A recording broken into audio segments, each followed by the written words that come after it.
સુરત શહેરના રાજમાર્ગો પર વાહન ચાલકો માટે સુરક્ષાનો પ્રશ્ન ફરી એકવાર ચર્ચામાં આવ્યો છે। આજે શહેરના અતિ વ્યસ્ત એવા અઠવા બ્રિજ પર એક ચાલુ કારમાં અચાનક આગ ફાટી નીકળતા દોડધામ મચી ગઈ હતી।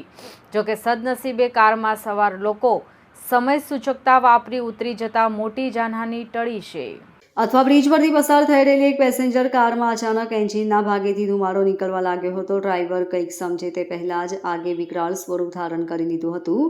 ब्रिज पर काळो डिबांग धुमाड़ो छवाई गयो हतो। आग लागतानी साथे ज काરમાં सवार તમામ લોકો તુરંત જ બહાર નીકળી ગયા હતા, જેના કારણે કોઈ ઈજા કે જાનહાનિ થઈ નથી। ઘટનાની જાણ થતાં સુરત ફાયર બ્રિગેડનો કાફલો તાત્કાલિક ઘટના સ્થળે આવી પહોંચ્યો હતો। ફાયર ફાઇટરોએ પાણીનો સતત મારો ચલાવી આગ પર કાબૂ મેળવ્યો હતો। બ્રિજની વચ્ચે સળગતી કારને કારણે વાહનોની લાંબી કતારો લાગી ગઈ હતી। ઓફિસ અને કામકાજના સમયે જ આ ઘટના બનતા ટ્રાફિક જામ સર્જાયો હતો। બ્રિજ પરથી પસાર થતા અન્ય વાહન ચાલકોમાં પણ ભયનો માહોલ જોવા મળ્યો હતો। સ્થાનિક પોલીસે ઘટના સ્થળે પહોંચી ટ્રાફિક હળવો કરવાની કામગીરી હાથ ધરી હતી। Bureau report LK star news Surat.